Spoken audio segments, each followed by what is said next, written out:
नमस्कार साथियों, स्वागत करते हैं आपका अपने यूट्यूब चैनल जॉब्स देखो 24 में। आज की वीडियो में हम संविधान से संबंधित महत्वपूर्ण करंट अफेयर्स आपके लिए लेकर आए हैं, जो कि आपकी परीक्षा की दृष्टि से काफ़ी ज़्यादा महत्वपूर्ण है। तो चलिए वीडियो को स्टार्ट करते हैं। पहला क्वेश्चन है, किस संविधान संशोधन अधिनियम ने राज्य के नीति निर्देशक तत्वों को मौलिक अधिकारों की अपेक्षा अधिक प्रभावशाली बनाया है? तो काफ़ी इंपॉर्टेंट क्वेश्चन है, परीक्षा की दृष्टि से काफ़ी ज़्यादा आपके पूछे गए हैं और बार बार रिपीटेड सीरीज़ है। तो फटाफट से चलिए देख लीजिएगा, ध्यान से थोड़ा सा इसको समझिएगा और पेन और पेपर कॉपी लेकर बैठिएगा, ताकि ये जो मोस्ट क्वेश्चंस हैं उनको आप नोट डाउन करते रहिएगा। चलिए, यहाँ पर आपके पास चार ऑप्शन है। 41वें संविधान संशोधन अधिनियम 1986 ने, 40वें संविधान संशोधन अधिनियम 1973 और सी ऑप्शन है 42वें संविधान संशोधन अधिनियम 1976 और फोर्थ ऑप्शन है 46वें संविधान संशोधन अधिनियम 1977। तो इसका सही आंसर क्या होगा? इसका सही आंसर फटाफट से बता दीजिएगा कमेंट करके। इसका सही आंसर होगा option C is the correct answer. Option C इसका सही आंसर होगा, 42वें संविधान संशोधन अधिनियम 1976 ने। ठीक है, चलिए नेक्स्ट क्वेश्चन की हम बात कर लेते। क्वेश्चन नंबर, चलिए यहाँ पर हमने कलर इसका चेंज कर दिया थोड़ा सा। नेक्स्ट क्वेश्चन की हम बात कर लेते। Question number 2, question number second की हम बात करते हैं। भारत के कौन से राष्ट्रपति द्वितीय पसंद सेकंड प्रेफरेंस के मतों की गणना के फलस्वरूप अपना निश्चित कोटा प्राप्त कर निर्वाचित हुए हैं? भारत के कौन से राष्ट्रपति द्वितीय पसंद के मतों की गणना के फलस्वरूप अपना निश्चित कोटा प्राप्त कर निर्वाचित हुए हैं? तो यहाँ पर चार ऑप्शन आपके पास हैं, चार ऑप्शन आपके सामने यहाँ पर दिए गए हैं। वी गिरी, के गिरी, जेपी निफू और वी के गिरी। तो इसका सही आंसर क्या होगा? सही आंसर फटाफट से इसका कमेंट कर देना है। इसका सही आंसर होगा option A is the correct answer. Option A इसका सही आंसर होगा वी गिरी।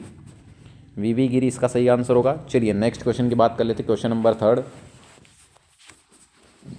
संविधान के किस अनुच्छेद के अंतर्गत वित्तीय आपातकाल की व्यवस्था की गई है? तो यहाँ पर चार ऑप्शन है, अनुच्छेद 380, अनुच्छेद 350, अनुच्छेद 360 ए, अनुच्छेद 360। इसका सही आंसर क्या होगा? इसका सही आंसर होगा दोस्तों ऑप्शन इसका क्या होगा? इसका सही आंसर होगा option D. Option D is the correct answer. अनुच्छेद 360 इसका सही आंसर होगा। चलिए नेक्स्ट क्वेश्चन की हम बात कर लेते हैं। क्वेश्चन नंबर फोर्थ, भारतीय संविधान कौन सी नागरिकता प्रदान करता है? भारतीय संविधान कौन सी नागरिकता प्रदान करता है? तो यहाँ पर चार नागरिकता यहाँ पर ऑप्शन में दी गई है, द्विनागरिकता, एकल नागरिकता, त्रिनागरिकता, चतुर्थ नागरिकता। इसका सही आंसर क्या होगा? इसका सही आंसर होगा option B is the correct answer, एकल नागरिकता।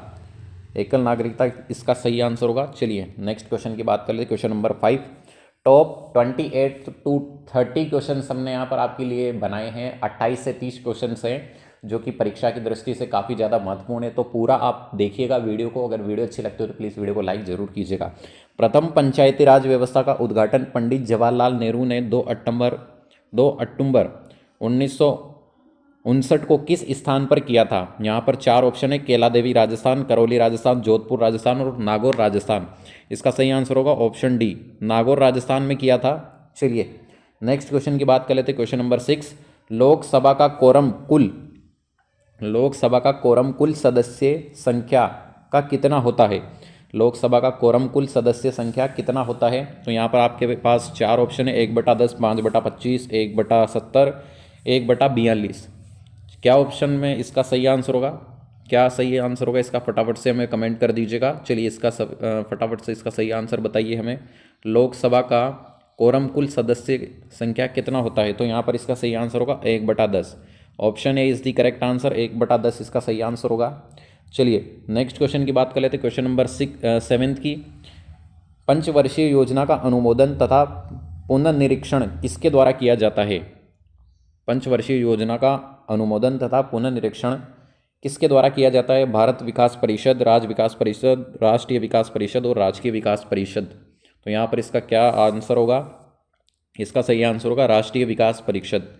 राष्ट्रीय विकास परिषद इसका सही आंसर होगा, राष्ट्रीय विकास परिषद।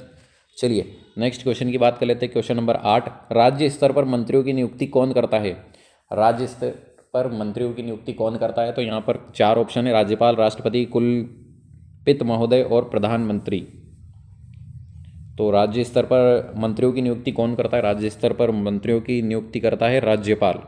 जो राज्य का राज्यपाल होता है वह मंत्रियों की नियुक्ति करता है। जो मंत्रिमंडल होता है, जैसे कि अभी रिसेंटली आपने देखा होगा बीजेपी सरकार में जो मंत्रिमंडल का गठन किया था वो राज्यपाल द्वारा ही किया गया था।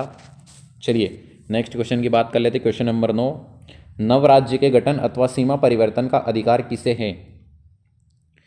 नए राज्य का गठन अथवा सीमा परिवर्तन का अधिकार किसे है? तो राज्य भवन को, संसद को, विधानसभा को और राज्यसभा को। इसका सही आंसर क्या होगा? इसका सही आंसर होगा दोस्तों option B is the correct answer, संसद को। संसद को इसका अधिकार दिया गया है। चलिए नेक्स्ट क्वेश्चन की बात कर लेते हैं। क्वेश्चन नंबर 10, भारत के लोकसभा किसके द्वारा भंग की जाती है? भारत में जो लोकसभा है वो किसके द्वारा भंग की जाती है? लोकसभा जो बैठक होती है वो किसके द्वारा भंग की जाती है? तो प्रधानमंत्री के परामर्श से गृह मंत्री द्वारा, प्रधानमंत्री के परामर्श से राष्ट्रपति द्वारा, प्रधानमंत्री के परामर्श से राज्यपाल द्वारा, प्रधानमंत्री के परामर्श से लोकसभा द्वारा। तो इसका सही आंसर होगा प्रधानमंत्री के परामर्श से राष्ट्रपति द्वारा। चलिए option B is the correct answer, प्रधानमंत्री के परामर्श से राष्ट्रपति द्वारा इसकी जो लोकसभा है ये भंग की जा सकती है इसके परामर्श से। चलिए नेक्स्ट क्वेश्चन की बात कर लेते हैं। क्वेश्चन नंबर 11, भारतीय संविधान में संघ की कार्यपालिका शक्ति किस में निहित है? तो यहाँ पर 4 ऑप्शन है, प्रधानमंत्री में, राष्ट्रपति में, राज्यपाल में, लोकसभा में। क्या ऑप्शन हो, क्या उत्तर होगा? चलिए फटाफट से इसका आंसर दे दीजिएगा। इसका सही आंसर होगा ऑप्शन बी, राष्ट्रपति में। इसका सही आंसर होगा option B is the correct answer, राष्ट्रपति में। नेक्स्ट क्वेश्चन की बात कर लेते हैं। क्वेश्चन नंबर 12, राज्यसभा का सर्वप्रथम गठन कब हुआ? राज्यसभा का सर्वप्रथम गठन कब हुआ था? तो यहाँ पर 4 ऑप्शन आपके पास हैं, 9 जून 1936, 6 अक्टूबर 1965, 15 मार्च 1945, 3 मार्च 1952। तो इसका सही आंसर होगा option D is the correct answer, 3 अप्रैल 1952 इसका सही आंसर होगा। नेक्स्ट क्वेश्चन की बात कर लेते हैं। क्वेश्चन नंबर 13, काफ़ी इंपॉर्टेंट सीरीज़ है, काफ़ी आपको अच्छी भी लगेगी और परीक्षा की दृष्टि से अति महत्वपूर्ण भी है। तो वीडियो को लाइक और चैनल को सब्सक्राइब जरूर कर लेना डेली करंट अफेयर्स की वीडियो देखने के लिए। चलिए, संसद का कोई सदस्य अपने अध्यक्ष की पूर्व अनुमति के बिना कितने दिनों तक सदन में अनुपस्थित रहे तो उसका स्थान रिक्त घोषित कर दिया जाता है? तो यहाँ पर इसका सही आंसर होगा 60 दिन। Option D is the correct answer, 60 दिन तक अगर कोई अध्यक्ष संसद का अनुपस्थित रहे तो वह उसका स्थान रिक्त घोषित कर दिया जाता है। चलिए नेक्स्ट क्वेश्चन की बात कर लेते हैं। क्वेश्चन नंबर 14, लोकसभा अध्यक्ष को कौन चुनता है? काफ़ी इंपॉर्टेंट क्वेश्चन है और परीक्षा की दृष्टि से महत्वपूर्ण भी आप इसे मान सकते हो।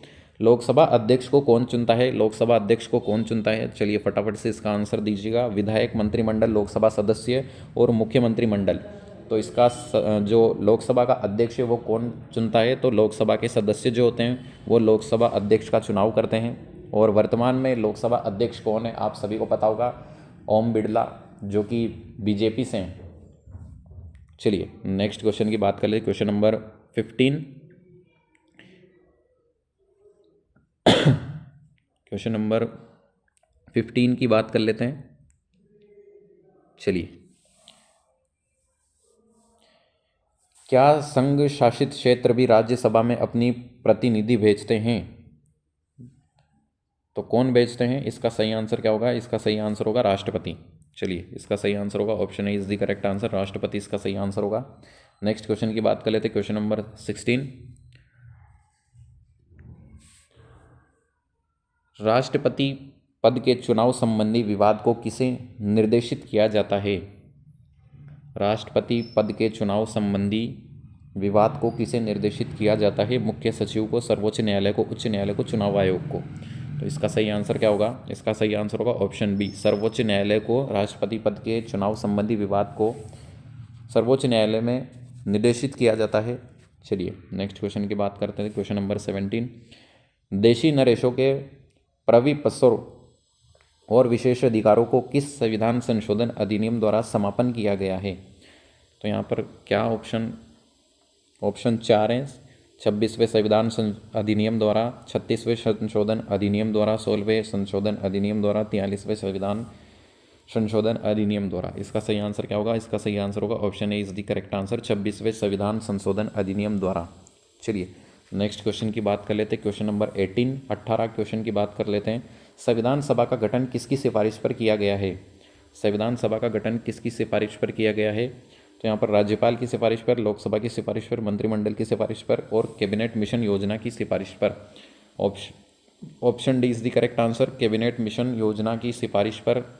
चलिए, इसका सही आंसर होगा कैबिनेट मिशन योजना की सिफारिश पर। नेक्स्ट क्वेश्चन की हम बात कर लेते हैं। क्वेश्चन नंबर 19 की हम बात कर लेते हैं। संविधान का कौन सा अनुच्छेद सामाजिक समानता का अधिकार प्रदान करता है? संविधान का कौन सा अनुच्छेद सामाजिक समानता का अधिकार प्रदान करता है? अनुच्छेद 18, अनुच्छेद 15, अनुच्छेद 14, अनुच्छेद 14A। चलिए, इसका क्या होगा? संविधान का कौन सा अनुच्छेद सामाजिक समानता का अधिकार प्रदान करता है? तो इसका सही आंसर होगा अनुच्छेद 15। Option B is the correct answer, अनुच्छेद 15 यहाँ पर इसका सही आंसर होगा। चलिए, नेक्स्ट क्वेश्चन की बात कर लेते हैं। क्वेश्चन नंबर 20, 20वें क्वेश्चन की बात करते हैं। संवैधानिक संशोधन के लिए विधेयक को संसद के किस सदन में पेश किया जाता है? इसका सही आंसर क्या होगा? इसका सही आंसर होगा किसी भी सदन में। Option D is the correct answer, किसी भी सदन में इसका सही आंसर होगा। किसी भी सदन में यहाँ पर पेश किया जा सकता है। चलिए, नेक्स्ट क्वेश्चन की बात करते हैं। क्वेश्चन नंबर 21, 21वां क्वेश्चन। राष्ट्रपति पद पर कार्यकारी राष्ट्रपति के अलावा सबसे कम अवधि के लिए पदारूढ़ रहने वाला व्यक्ति कौन है? तो यहाँ पर मनमोहन सिंह, नरेंद्र मोदी, डॉक्टर जाकिर हुसैन, योगी आदित्यनाथ। इसका सही आंसर होगा option C, doctor Zakir Hussain. चलिए, डॉक्टर जाकिर हुसैन इसका सही आंसर होगा। नेक्स्ट क्वेश्चन की बात करते हैं। क्वेश्चन नंबर 22, राज्यों का भाषाई आधार पर गठन किस वर्ष किया गया था? राज्यों का भाषाई आधार पर गठन किस वर्ष किया गया था? तो इसका सही आंसर होगा 1956। Option B is the correct answer, option B इसका सही आंसर होगा, ऑप्शन बी 1956।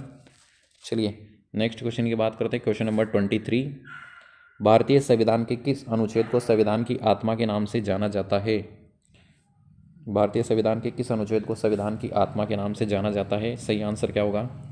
सही आंसर होगा इसका अनुच्छेद 32, अनुच्छेद 32, अनुच्छेद 32, एक्ट 32 इसका सही आंसर होगा। Option D is the correct answer. Next question की बात कर लेते हैं। क्वेश्चन नंबर 25, लोकसभा के चुनाव क्षेत्रों का परिसीमन किस वर्ष की जनगणना के बाद किया जाएगा? तो यहाँ पर किस वर्ष की जनगणना के बाद किया जाएगा लोकसभा क्षेत्रों का परिसीमन? तो यहाँ पर सही आंसर होगा 2026 की जनगणना के बाद। चलिए, next question, option C is the correct answer. Next question की बात कर लेते हैं। क्वेश्चन नंबर 26, गोवा को किस वर्ष राज्य का दर्जा दिया गया था? गोवा को किस वर्ष राज्य का दर्जा मिला था, यह आपसे पूछा गया है। 4 ऑप्शन है, 4 ऑप्शन में से सही आपको बताना है। तो यहाँ पर इसका सही आंसर होगा ऑप्शन बी, 1987 को गोवा को जो राज्य का दर्जा दिया गया था। गोवा एक अलग ही राज्य बन गया था 1987 में। नगर निगम के सर्वोच्च अधिकारियों को क्या कहते हैं? नगर निगम के सर्वोच्च अधिकारी को क्या कहा जाता है? तो यहाँ पर 4 ऑप्शन है, सभापति, महापौर, आयुक्त और चेयरमैन। तो यहाँ पर सबसे नगर निगम में सर्वोच्च अधिकारी कौन होता है? महापौर। इसका सही आंसर होगा महापौर। और सभापति आपको पता ही होगा, नगर परिषद में सभापति सबसे सर्वोच्च अधिकारी होता है और आयुक्त उससे नीचे होता है। ठीक है, चलिए नेक्स्ट क्वेश्चन की बात कर लेते हैं। क्वेश्चन नंबर 28, प्रथम लोकसभा चुनाव में कितने राजनीतिक दलों को राष्ट्रीय दल के रूप में मान्यता दी गई थी? कितने दलों को मान्यता दी गई थी? चलिए, इसका सही आंसर होगा option A is the correct answer, 14 इसका सही आंसर होगा। चलिए, नेक्स्ट क्वेश्चन की बात कर लेते हैं। Question number 29, question number 29 last question है और आई होप आपको वीडियो अच्छी लग रही होगी। वीडियो को लाइक करना, अपने दोस्तों के साथ शेयर करना। प्रधानमंत्री का सचिवालय किसके अधीन होता है? प्रधानमंत्री का जो सचिवालय है वो किसके अधीन होता है? गृह मंत्रालय के, लोकसभा के, राष्ट्रपति के, उच्च न्यायालय के। तो इसका सही आंसर क्या होगा? इसका सही आंसर होगा गृह मंत्रालय के अधीन होता है प्रधानमंत्री का सचिवालय। और प्रधानमंत्री का सचिवालय अभी भारत में कहाँ पर है? तो ये दिल्ली में स्थित है। आप सभी को पता ही होगा क्योंकि भारत की राजधानी दिल्ली है। चलिए, आई होप दोस्तों आपको वीडियो अच्छी लगी हुई। वीडियो अच्छी लगी हो तो प्लीज़ वीडियो को लाइक कर देना, अपने दोस्तों के साथ शेयर करना। ठीक है, थैंक यू गाइस। जय हिंद, जय भारत, वंदे मातरम।